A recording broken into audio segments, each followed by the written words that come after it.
Tuan Hakim yang arif dan bijaksana, hadirin sebangsa dan setanah air yang kami banggakan. Keputusan negara dalam banyak aspek kehidupan rakyatnya adalah suatu keniscayaan.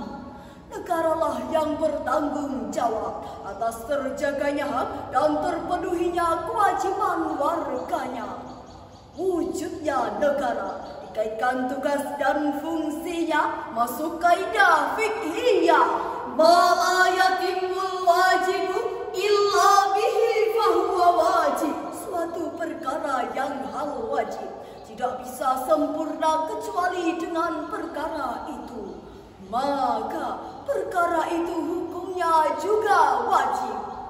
Mengenai bentuk keputusan negara dan bahkan bentuk negara itu sendiri disesuaikan dengan kondisi zaman, geografis, sosiokultural, dan faktor lainnya.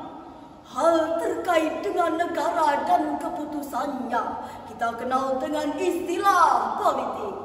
Kebijakan yang diambil adalah kebijakan politik, tak hanya sistem. Faktor personal juga sangat berpengaruh bagi munculnya keputusan-keputusan politik yang berkualitas.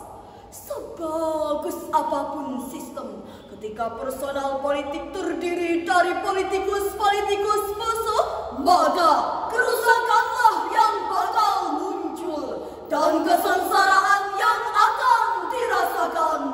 Maka sebagai sumbangsih pemikiran memperbaiki suasana perpolitikan kita, perkenankan kami menyampaikan syarahan Al-Quran yang bertajuk Negeri Makmur Bestari, buah dari nuansa politik Islami.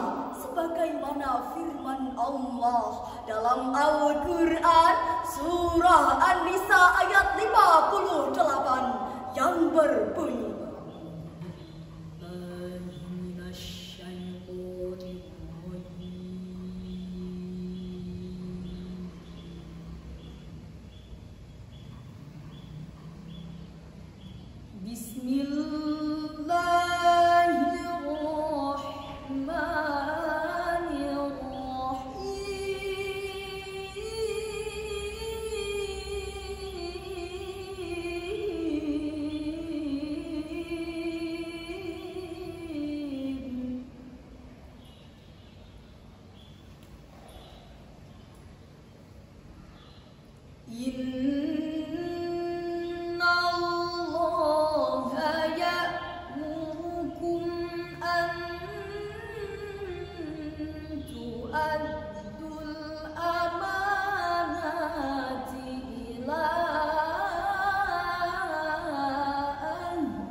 aku berlindung kepada Allah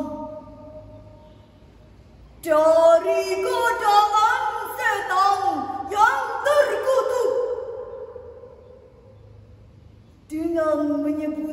asma Allah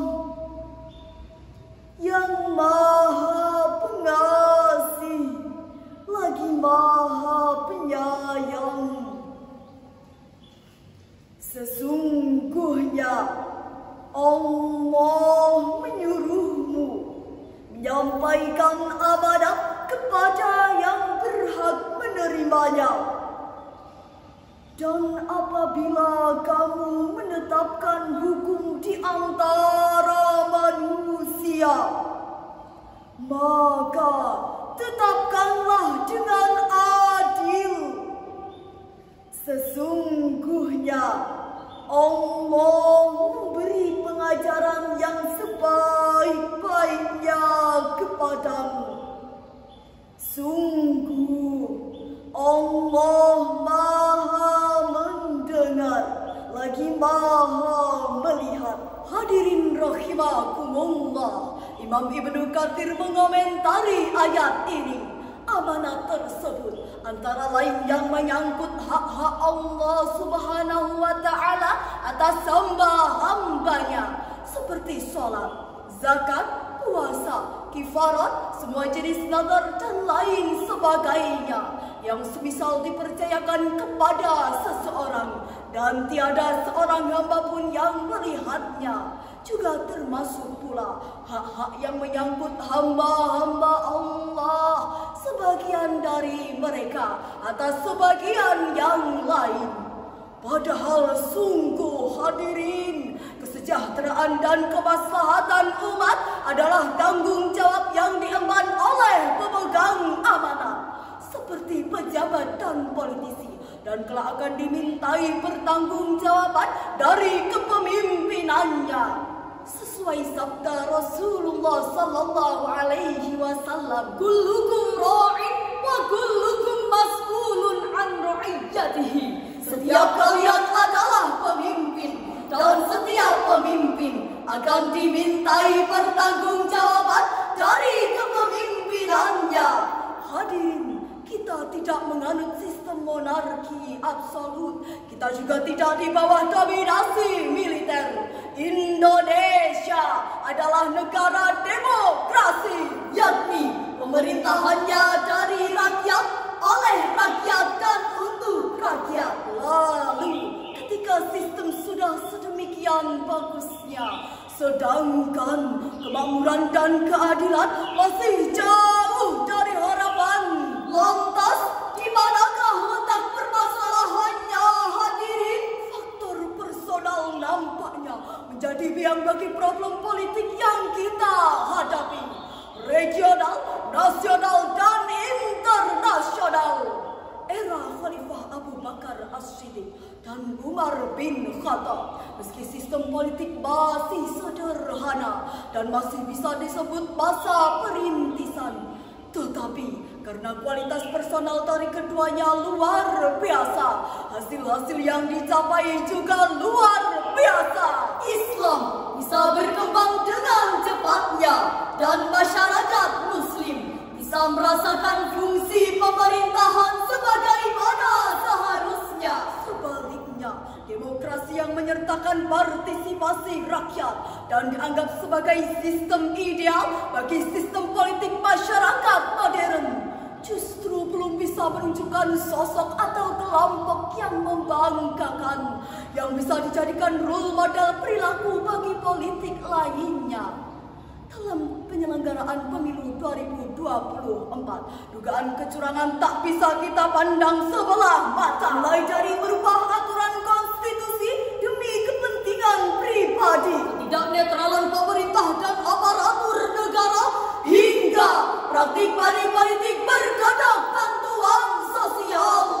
Hadirin, kondisi ini tak jauh berbeda dari pemilu-pemilu sebelumnya. Jika rakyat memilih politisi berdasarkan uang, maka jangan heran kalau yang terpilih kelak pejabat yang akan menguras uang rakyat, pejabat yang tak segan mengkhianati amanat, dan pejabat yang tak takut akan hukum akhirat. Oleh karena itu, kurikulum standar yang harus dipenuhi oleh siapapun yang hendak berkecimpung di dunia politik politik adalah sifat wajib para rasul. Sidik yang berarti jujur, amanah dapat dipercaya, publik menyampaikan, dan fatonah yang berarti cerdas. Sungguh, jika saat ini terjadi carut-marut politik hampir di setiap level pemerintahan, dan imbasnya adalah kesengsaraan rakyat, maka itu disebabkan karena terabainya kurikulum sifat wajib Nabi dan Rasul tadi oleh politisi yang dipilih dan masyarakat yang memilih. Allah menjelaskan dalam Al-Quran surah Al-Anfal ayat 27 yang berbunyi, Ya ayyuhalladzina amanu la takhunullaha wa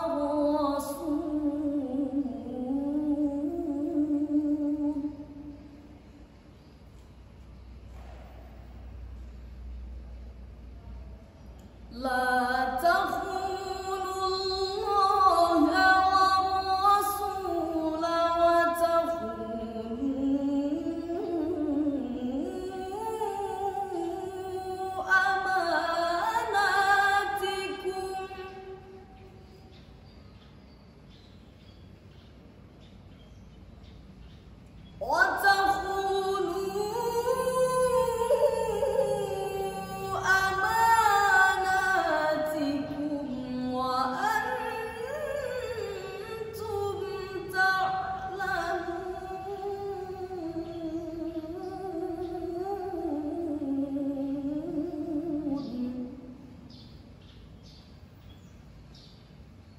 wa takhunu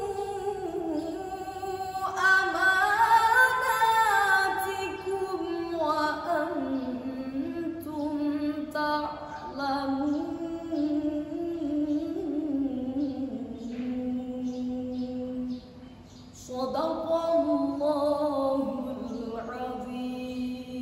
Wahai orang-orang yang beriman, janganlah kamu mengkhianati Allah dan Rasul, dan janganlah kamu mengkhianati amanat-amanat yang telah dipercayakan kepadamu, sedangkan kamu mengetahui Maha benar Allah yang Maha Agung dengan segala firman-Nya.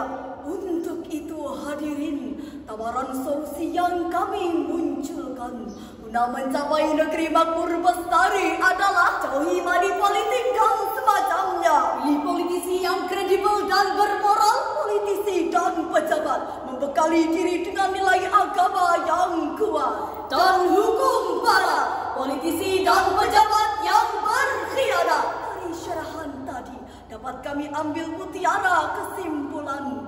Pertama, negara dan keputusan politik adalah suatu keniscayaan. Kedua, politisi dan pejabat bersifat sebagaimana sifat wajib Nabi dan Rasul. Ketiga, solusi perbaikan kondisi politik adalah jauhi money politik dan semacamnya. Pilih politisi bermoral dan hukum para politisi yang berkhianat. Demikian syarahan yang dapat kami sampaikan. Semoga bermanfaat. Akhirul kalam. Wassalamualaikum warahmatullahi